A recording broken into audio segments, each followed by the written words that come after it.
Welcome to Larry the Alchemist, and welcome to another edition of Rank 'em If You Got 'em. This is where I rank all the albums that I own on vinyl from a particular artist. The artist that I'm going to be doing today is Yngwie J. Malmsteen. I'm also going to be including his albums with Alcatrazz and Steeler.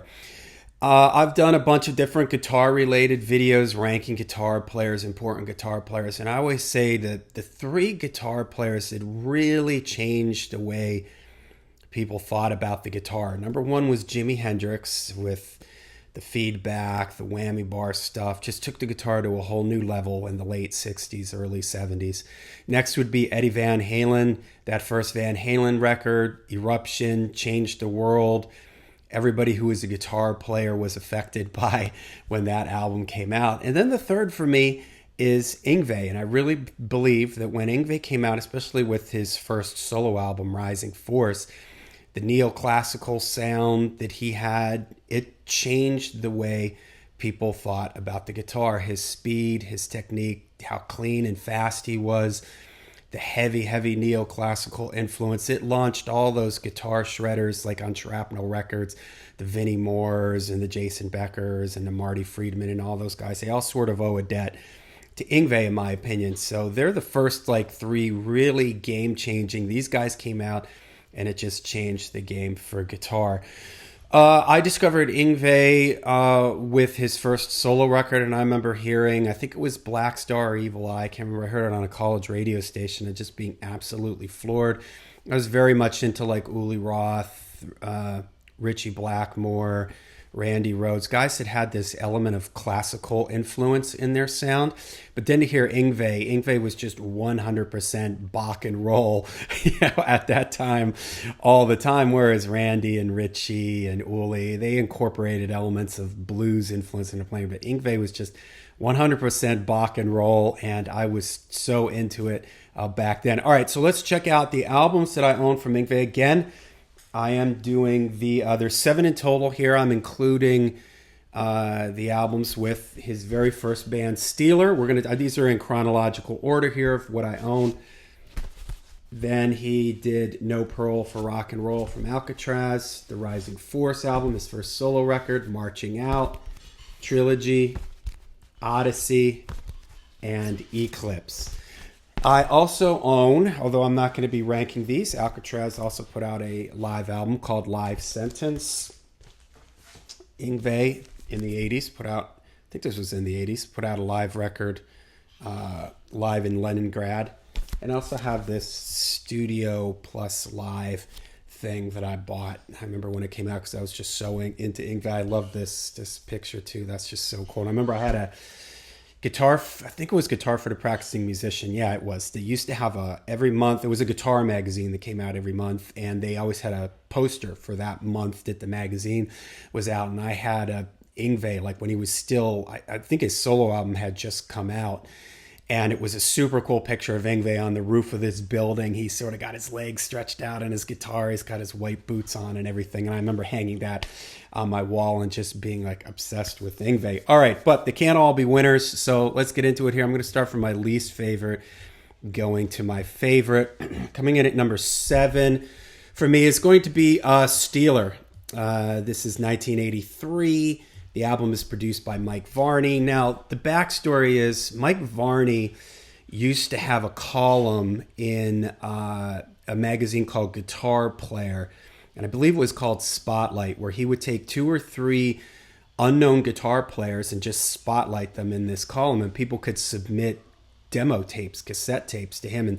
And Mike Varney also had his Shrapnel record label, and this is how he found a lot of the talent for his Shrapnel label. Shrapnel label in the 80s was very much a lot of heavy guitar instrumental albums. And this is how Yngwie was discovered. He sent in a demo tape. Yngwie's from Sweden, sends in a demo tape. Mike Varney is completely blown away because if you hear a lot of these demos have been released or you can hear them on YouTube.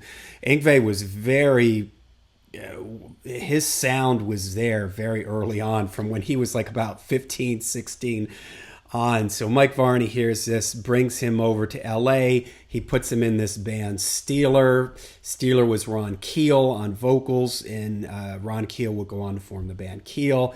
Yngwie on the guitar, Rick Fox on bass, and Mark Edwards on drums. Mark Edwards would go on to play with some different people, release a solo album himself. Unfortunately, this is standard, very run-of-the-mill, early 80s LA. I'm not going to call it glam because it's definitely metal. But what just drags this album down is the songwriting. Yngwie doesn't get in on... He only gets in on one songwriting credit, two songwriting credits on this album. And so the rest of it is just very pedestrian, standard, run-of-the-mill, 80s, LA, Sunset Strip, heavy metal at the time. So it's really pretty forgettable. But if you're an Yngwie fan and you've never heard this, everybody knows this record because it's Yngwie's first album, coming to the States. I love Yngwie always tells this story about he comes over. He plays a show with Steeler, and there's there's some people there. Then the second show he plays with Steeler is at like the Roxy or something in LA. And he said he's up in the dressing room and he's looking out the window and there's a huge long line of people going down the street. And he's like, what are all these people doing here? And he says to somebody that works there, he says, who are all these people outside to see, thinking that maybe there was another band on the bill? And the guy looks at him and goes, they're all here to see you. So Yngwie, it took no time for Yngwie to show up on the scene and just change everything. And but he lasts a very short amount of time in this band, and it's understandable why, because you would recognize it as Yngwie from some of the solos, but the songs themselves are just so kind of straight ahead and simple that it just doesn't work for Yngwie. But there's still some cool stuff on here. Cold Day in Hell is pretty cool. No Way Out. This is one of the co-writes with Yngwie, so it has a little intro that kind of sounds like Yngwie, a little like classical type intro. And then Hot on Your Heels is the song you want to hear, because Yngwie does this unaccompanied guitar solo thing before it that's super cool, and it's kind of like his... It's not as good as Eruption, but it probably turned a lot of heads when it came out. Side 2, pretty forgettable. Abduction, that's kind of okay. Down on the Wire is okay. The last song, Serenade, probably the best song on here. It's a ballad, but I don't know, Ron Keel's vocals don't really work on that for me. But there's just a lot of standard stuff. Born to Rock, it's just very pedestrian, and Yngwie he's gone. By the time this record comes out, he's already flown the coop. Okay, number 6 for me is going to be Eclipse. This is from 1990. I was surprised when I didn't even realize there's an insert inside here. I was surprised when I got ready to do this. I forgot I had this on vinyl, because most of my vinyl, by the time like 89, 90 rolled around, they weren't pressing as much vinyl. So a lot of times my collection from artists ends like 87, 88, 89 at the latest. So I was surprised. This is 1990. Forgot I had this on vinyl. This is Yngwie trying to write like a radio hit. And in some aspects, it does kind of work on here. You've got Goran Edman on lead vocals. He's good. This follows the Joe Lynn Turner album. And I can't help but think that like Goran's a good singer, but he's not as good as Joe Lynn Turner. And that this album is kind of like a follow-up to the Joe Lynn Turner album, Odyssey. But it lacks having Joe Lynn Turner there for his vocal chops, for his melodies. Mats Olesen on keyboards, Michael von Kroning on drums, Vant Henriksson on bass. But the production on it's pretty decent. Yngwie produces most of these records. The Steeler record was produced by Mike Varney. That was kind of typical with if you were on his Shrapnel label. And the production's okay for something at that time. And this production is a little bit dated. It's a little bit reverbed out, but it's still pretty cool. And I was kind of surprised. This is an album I'm not super familiar with, so I kind of really enjoyed listening to it. But there's no denying that there just aren't enough good songs on here. Making Love, the opening track, is pretty good. Bedroom Eyes isn't bad. It's got Yngwie playing very bluesy. You can really hear he's trying trying to restrain it just a little bit here, trying to get something on the radio.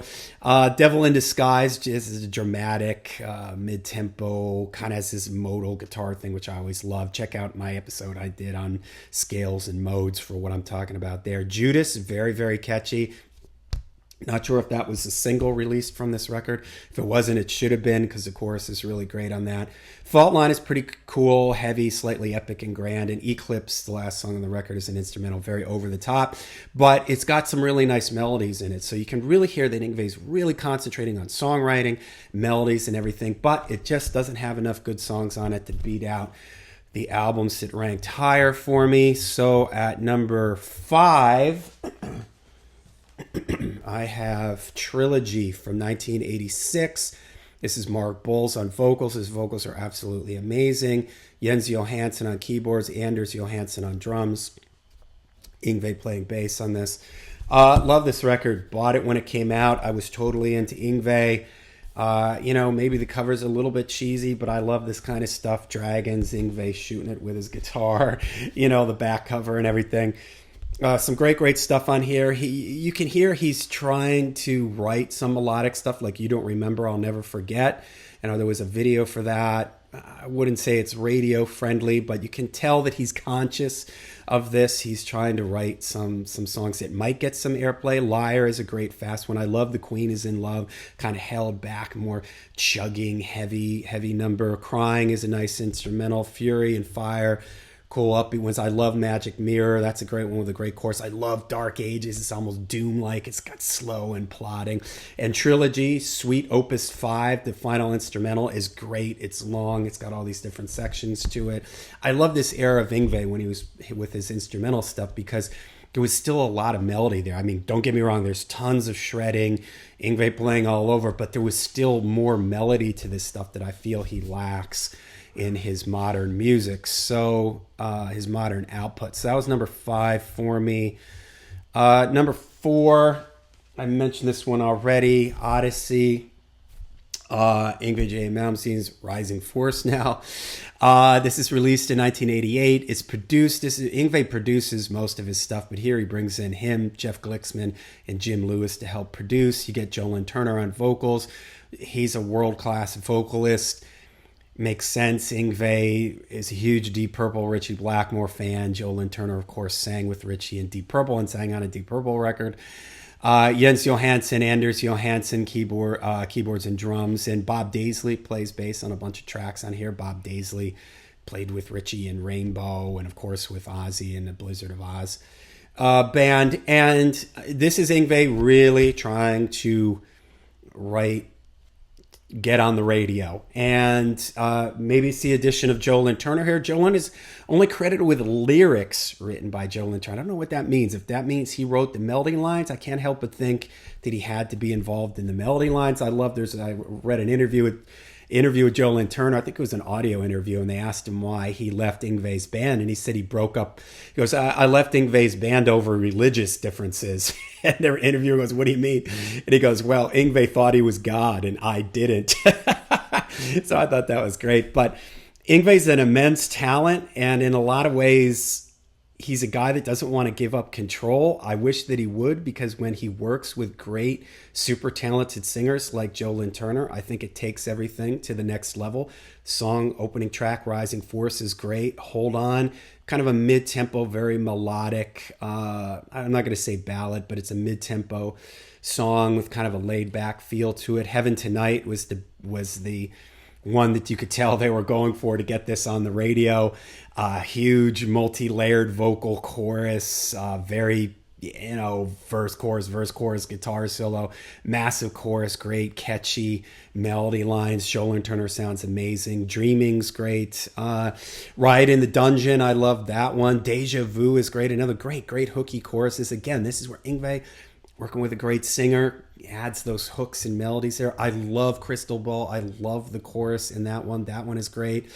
And I really love the instrumental Krakatoa. That's just fantastic. I love these modal things. Yngwie doing these Phrygian scales, harmonic minor scales, and Krakatoa has that feel all over. One of my favorite instrumentals by him, actually. And Memories is the short little instrumental thing that takes the record out. It's a very, very good record. I would say I would give, if I'm going to give these a rank, I give this an 8 out of 10. I'd probably give Trilogy an 8 out of 10. I'd give Odyssey a 7 out of 10. I'd give Steeler probably a 4 out of 10. Okay, so number 3 now. We are on the first Yngwie album that I ever got, Rising Force, and I said that this was just an absolute game changer. This came out, I mean, there were people, like I mentioned, Blackmore and Rhodes and Uli Roth, that had some classical influence in their sound. But Yngwie, I mean, man, there is not a blues lick on this whole record. And although he's shredding like crazy on this, there's still tons of melody on here. The songs are very catchy, very well written, even though the majority of them, sans 2 of them, are instrumentals. Jeff Scott Soto on vocals sounds amazing. He has a great voice, tons of range, but he's got this dark tone to his voice. It's fantastic. Jens Johansson on keyboards and Barrymore Barlow on drums, which he played with Jethro Tull, I believe. And so he's kind of an interesting choice. And the production on this, Yngwie produces it, and he always says he doesn't like the production on, but I think it's great. It's got tons of atmosphere, kind of reverb, kind of gives it a little bit of a dark, spooky sound to it. Some of the keyboards in here are really dramatic. Like one of the vocals, As Above, So Below, starts off with this like church organ, like keyboard, sounds like a Bach thing. Very cool. The other vocal instrumental on here is great. Now Your Ships Are Burned, that main riff. Hear me talk about modes. That's like a Phrygian scale mode thing here. Phrygian dominant scale. You can hear that. It's very Sales of Sharon, Uli Roth vibe too, but I absolutely love it. Evil Eye is so amazing. I love that start stop thing. Do da da da da do da da da da da da do da da da da da. All those fills that Yngwie does. I mean, at the time, it's hard to. Again, Eddie was playing fast.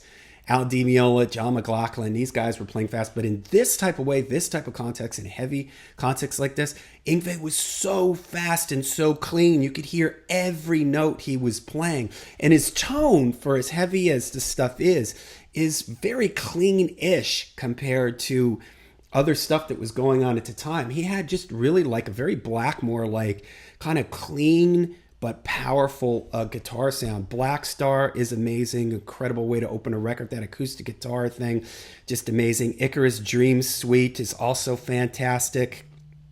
Little Savage is cool, and Farewell is just a short little instrumental that takes the record out. So this comes in at number 3.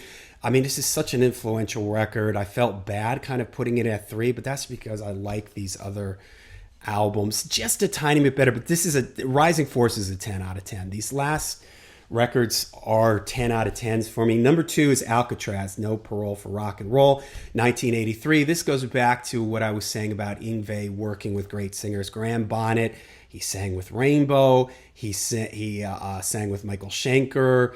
Graham Bonnet is just a guy that walks into any situation and just makes it better. I love his vocals. I love his lyric writing. So this is kind of the perfect combination here of Yngwie working with a great singer, splitting the songwriting here. Most of the songs are Yngwie and Graham Bonnet. So you get Yngwie, whereas on the Steeler record, Yngwie doesn't get the writing credits on there. So you don't get much. It doesn't sound like Yngwie. On here, you get these neoclassical things with like the chord progressions underneath the guitar solos and the main riffs and stuff like that. But you get these great melodies. The only complaint I would have of this, and I could have put this at number 3, is because of the production. The production is really dated. The drums don't sound particularly good. But the songs are just so much fun. Island in the Sun, I love it. Huge, big chorus. General Hospital is pretty cool. Jet to Jet is this really up-tempo, over-the-top, fast one. Yngwie really showing off. But again, great melodies.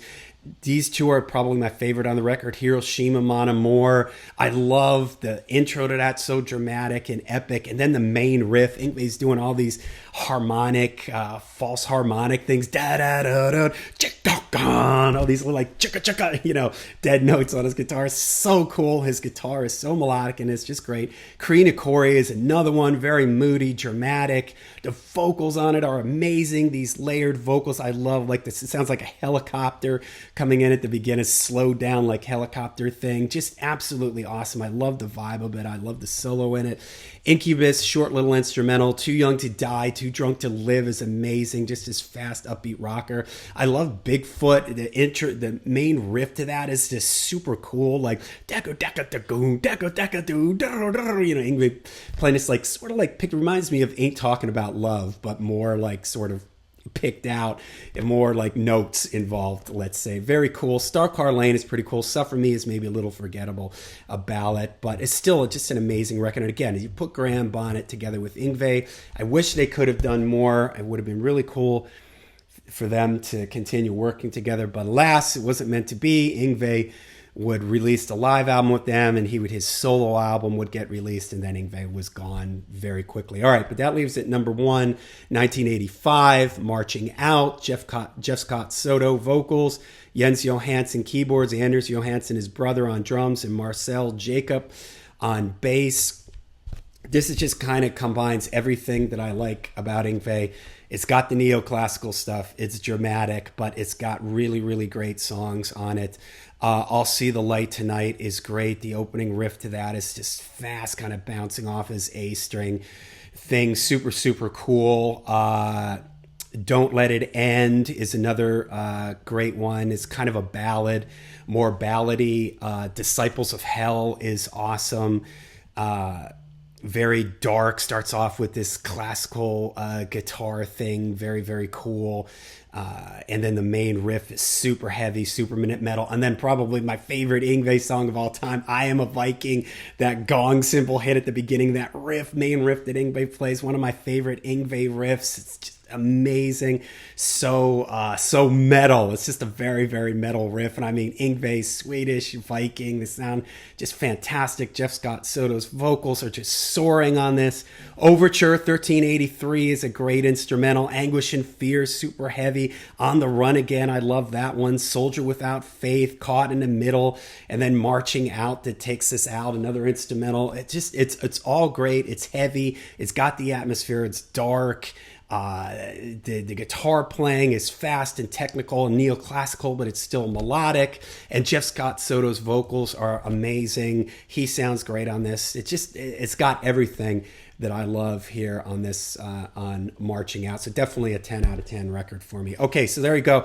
This was a long one. Rank them if you got them. The Yngwie, Steeler, Alcatrazz albums that I own. Let me know what you think of my ranking. How would you rank them down below? What are your favorites? What are your least favorites? Got any that I don't own that you think might crack this list? Let me know in the description down below. Till we see you again, make sure you stay heavy, stay metal.